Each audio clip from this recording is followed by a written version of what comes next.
Hello all, and in this particular video we'll be studying about ArrayList internals of Java collections.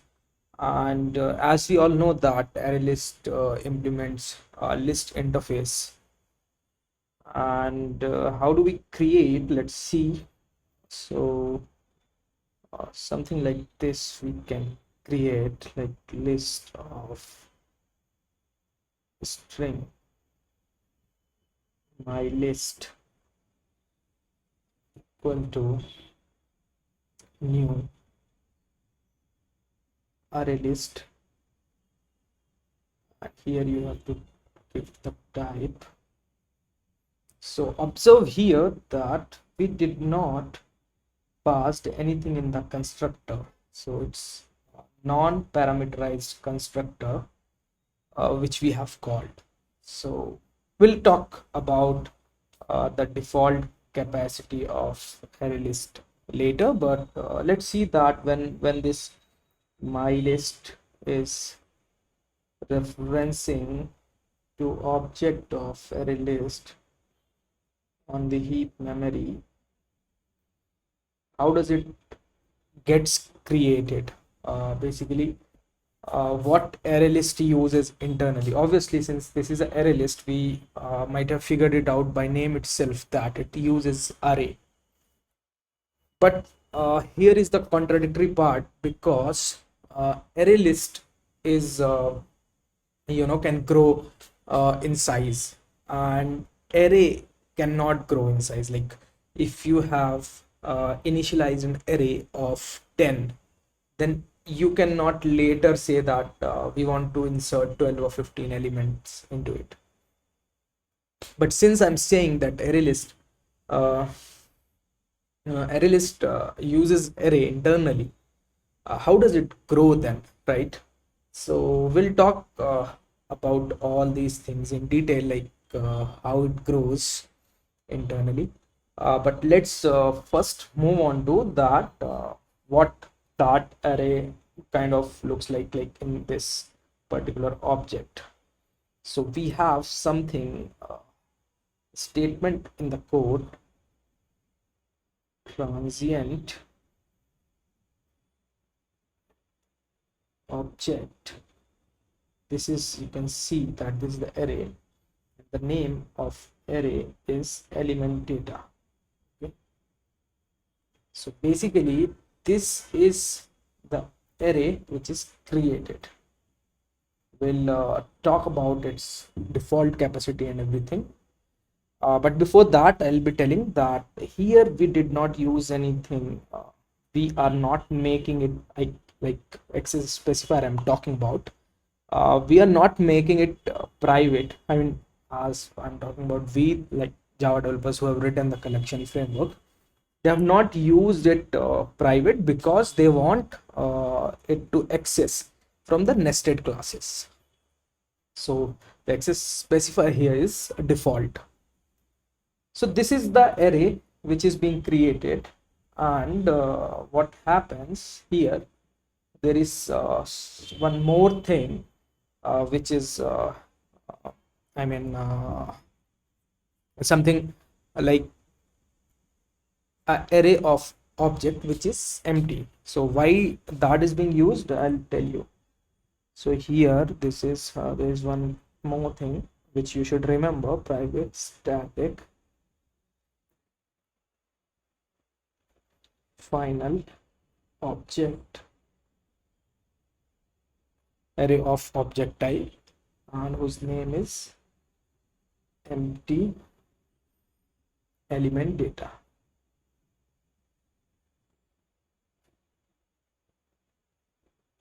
Okay, and this is, as the name suggests, this is empty. It does not have any value inside it, as the name suggests, and this is final. It cannot be changed as well. So why do we use that actually? So we talked about that we didn't use any constructor. Sorry, we use a constructor, but we didn't pass any parameter. So we are using a non-parameterized constructor here. So how does that non-parameterized constructor looks like.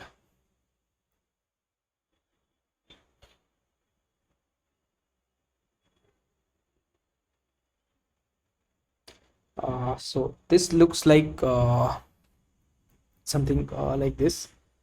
Public, obviously name of the class, array list, and since there is no parameter, how does it look? It calls obviously the super keyword.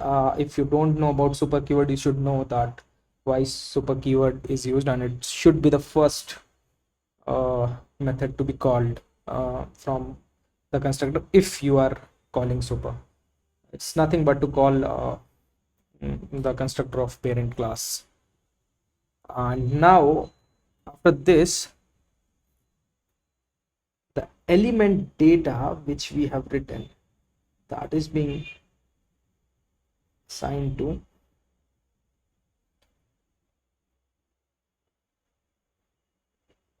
empty element data. So you can see when you create an array list from here, from this line, all it does is create an element data array which is empty. Okay, but in the blogs and all, you might have read that the default capacity of array list is 10 if you don't initialize it, and which is up to an extent correct also, but that comes in picture when you at least insert first element into that. Before that, when you only have created the reference and object of array list, this looks like this. Like this is initialized as empty array. Now obviously those who have read that default capacity is 10, yes. So default capacity of array list is 10, but that is being done when you insert first element. So how does it I mean the default capacity thing is written like this, for private static final int, and this is same default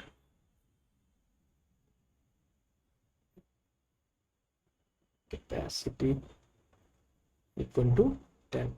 So if you will not give any capacity, and when you insert at least first element, then it will initialize an array of capacity 10 inside the memory. Okay, so you have to actually remember this particular thing, that this is the real internals of ArrayList which I was talking about. Like many people think that it initially initializes it with 10. So yeah, and then we have talked about this non-parameterized constructor. There are other constructor as well in which you can pass a capacity, I mean initial capacity. So public array list int initial capacity. Okay, and obviously there will be a code written here like super, and then I think you can uh, I mean we must not go into that details because it's not really necessary that how exact implementation is happening, but it's something like it checks that if the initial capacity is less than 0, then it will throw some exception. Like if you call a constructor of ArrayList and say that the capacity is let's suppose -1, so what it will do, it will throw exception, and that exception will be illegal argument. Okay, like less than 0, it will be illegal argument exception. Okay, so after that, if that initial capacity is correct after if condition, then you can think that this will be like this dot element data equal to new, and since this is our object type, so new object, and obviously initial capacity, right? So this is how it will look. Let me delete this because this is little clumsy here. So that's how it do. So let's remove this. Let's write it in a proper way. If we are writing, like here it will be something like if initial capacity is less than 0, then what it will do, it will throw illegal argument exception. Okay, so that's how. And then there is one more constructor in which you can pass collections, so that you can, I think, read from any blog. And since you're talking about internals here, we'll be focusing more onto that. So now we get to know that okay, these are the things which are used when we initialize this array list. Now let's move forward and see that how array list grows, okay, dynamically. So this is an important part actually, and you should pay attention on to this part. It's not very difficult, but yes. So when we add element in array list, it first ensures that it has that much capacity or not. Like let's suppose you have a capacity of 10, 1, 2, 3, 4, 5, 6, 7, 8, 9, 10. Okay, and let's suppose it's integer itself. Okay, so let's suppose you have 5, 9, 8, and 12, 2, 18, 15, and 17, 11. So let's suppose you try to insert here 20. So first it will check in a function, it's written that ensure capacity, and if it returns that okay, the capacity is there, so you can insert here 20. Okay, and then again you'll do same thing and you can insert like 25. But now what will happen, since it's the capacity is full now. Okay,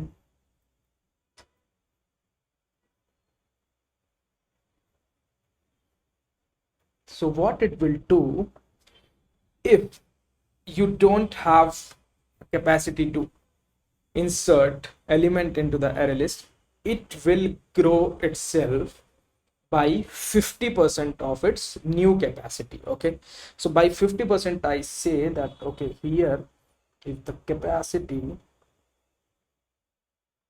is 10 and it's full, so when it will grow,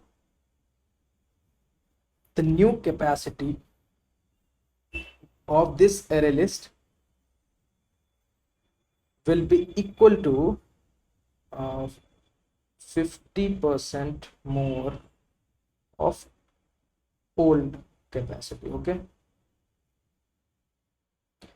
and so here in this case, 10 plus what is 50%? 10 of 10 for 50% is 5, so 10 plus 5, it will be 15. Okay, how does it do? I mean, what is the formula which is written in the Java code? It's written in terms of right shift operator. So it's written something like that in Java, like int new capacity equal to old capacity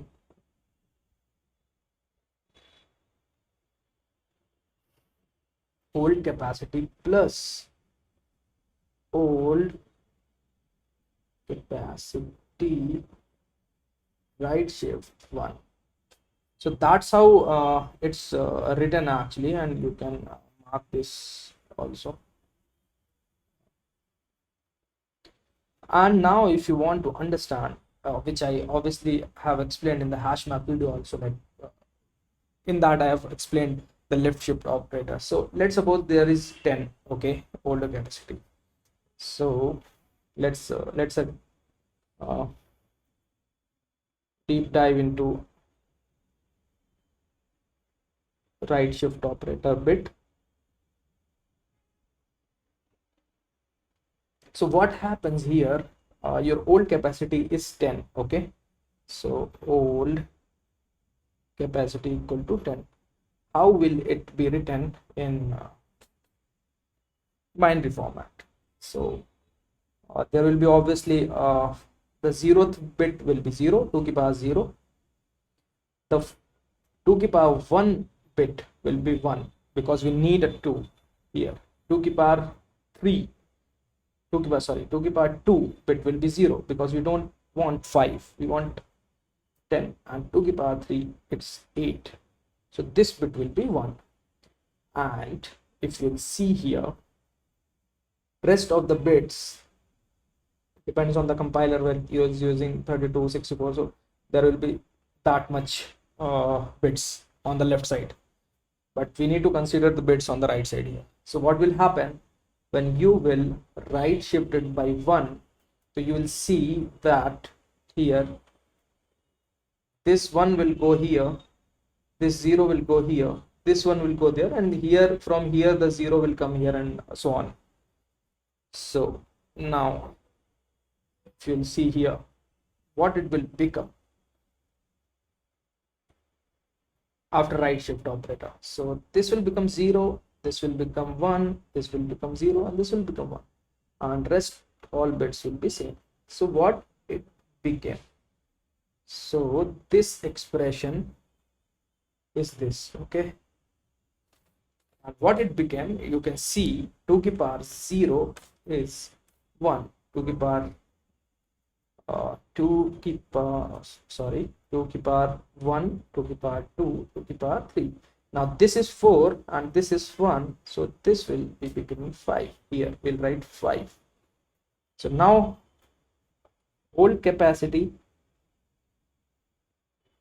plus old capacity 1, what will become? 10 plus 5 equals to 15. New capacity, so new capacity is 50% more than the old capacity. So this will be the new capacity. But what happens internally, because this array is fixed, because this is a continuous memory allocation, and it cannot grow simply like that, like you cannot append more here, this is not allowed, okay. So what will you do, in that case? So what it does, what the code does here is they use, when your capacity is full and you want to grow your array list dynamically, they calculate the new capacity and it creates another array. So let's suppose, let's take here, if this is of 10, 1, 2, 3, 4, 5, 6, 7, 8, 9, 10, and we had, let's shrink it down a bit and see, I need to copy 5, 8, 12, 2, so this is 5, 8, 12, 2, 18, 15, 17, 18, 15, 17, 11, 20, and 25. Okay, sorry for the delay because I needed to do it. And now it will create one more array whose capacity will be 15, 2, 3, 4, 6, 7, 8, 9, 10, 11, 12, 13, 14, 15. Okay, and what it will do, it will copy all the elements from this list to this, and then after copying 0, 10 till here, it will insert new element here. Okay, and now since this will not have any reference, so this will be eligible for your GC later, and this will be your new array inside the memory, which will be operated like. So I'm sorry, this has to be at this position, and because 0 to 9 was 10, and then you will be inserting element here in this particular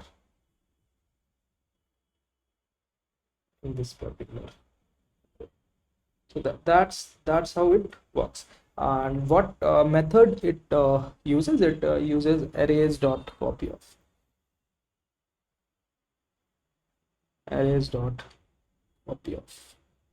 So this is being used internally in that function to create a new array and then copy all the element from older array, old capacity array to new capacity array. So now you can see that when you inserted an element at 0 to 9th position, okay, then your insertion complexity for each index was big O of 1, because if you want to insert at index, if you are inserting at index 9, okay, and you are doing that add at index 9, the complexity will be O of 1. But now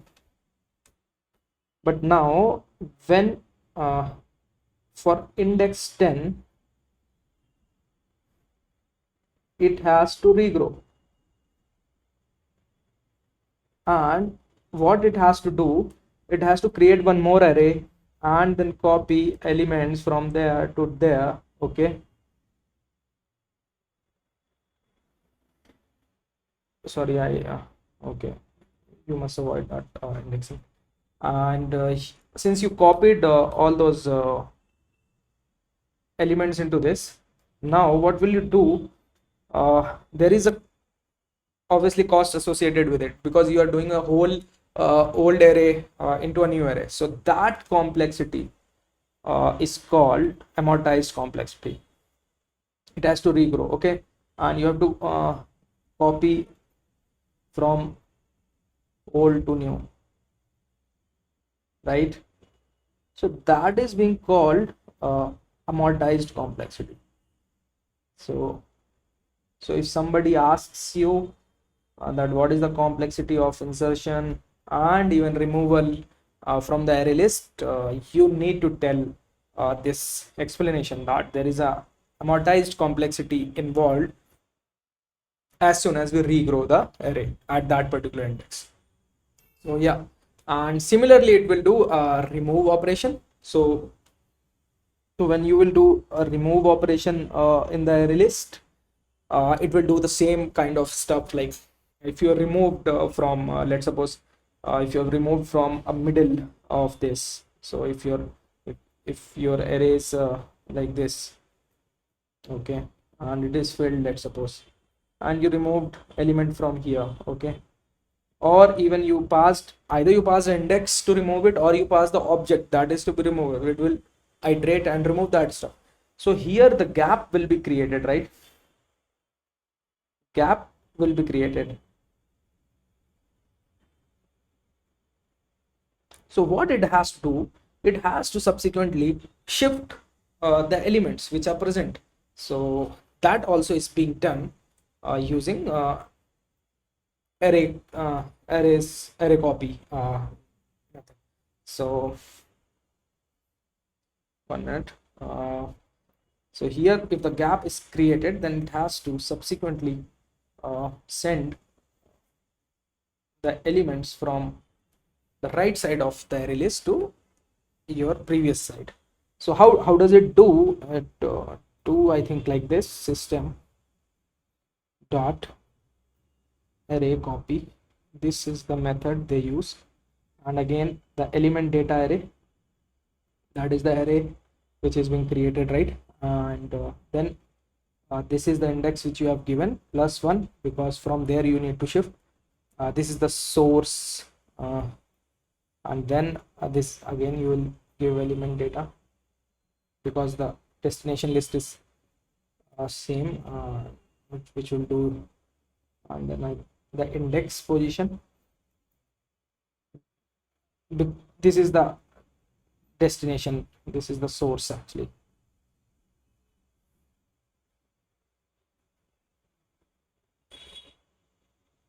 And this is the destination. That means that at this index the gap is created, right? So this index plus 1's element, which is just next to that, have to come into index, right? And is something number moved, one more argument inside it. Let's write that also.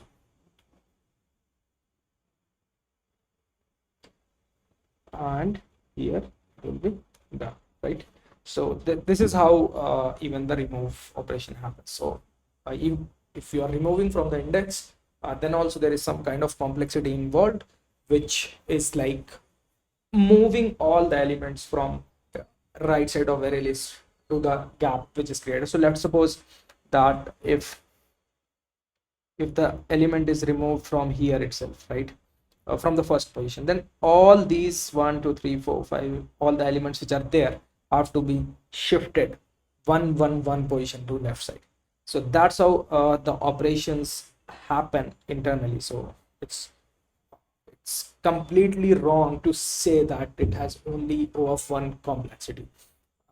It includes this kind of operation, and you can see that what is the complexity involved while adding and while removing. So when someone asks you that okay, what is the time complexity of all the operations in array list and what should you use, how it goes dynamically, if you will be explaining this much, this is enough, and the interviewer will be happy actually, because a lot of guys, lot of people when I take interview don't really know, and they just keeps on giving the argument that ArrayList can grow itself and we can use ArrayList instead of linked list. But that's not true, because a linked list has its own advantages, and if you are using ArrayList in place of linked list, it will come with these kind of amortized complexity and cost. So you have to choose wisely here. At last, I want to tell you that there is something similar to ArrayList in the Java collections, which is called vector. Okay, so sometimes it is being asked internally, it does the same, but this is non-synchronized, that is it is not thread safe. So if you will be using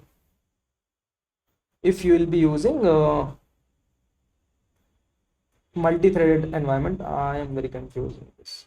Okay, so the spelling I was talking about. So if you're using multi-threading environment, this vector you will be using, because it's synchronized and it gets the lock and all, and multi-thread environment, multiple threads cannot override it simultaneously, while ArrayList is non-synchronized and it's not thread safe. So this is non-synchronized, this is synchronized. And the other thing is the ArrayList is fast, and vectors are slow. And there is a question which is asked that even if the environment is single threaded, okay, let's suppose we are not using multi-threading, single thread, there is only a single thread. Don't confuse it with the Java, because Java is not only single thread, that GC and main thread, two threads are there, which I'll cover in some video, like what are daemon threads and all those things. But let's suppose we are using in our, as a programmer, we are using only single thread. And now if we are using vector, will it be vector and ArrayList, will it be same, or array list will be faster, or array list vector and array list speed will be same, or whatever the question might be asked. Even if it is a single threaded environment, if you are using vector, it will always be slower than array list. Why? Because when you tell I mean uh, when you tell operating system that we are using something kind of synchronized, and we need all those logs, and also operating system also uh, does its work internally, like it opens up a monitor and all for tracking that, how to get the logs and all those things. So that setup kind of things also make it slow. So to things cut short, you should remember that even if it's single threaded or multi-threaded or whatever, vectors will be slow and array list will be fast. So now there are more variations of array list which you should be studying a little bit, like the next is uh, copy on write array list. Okay, so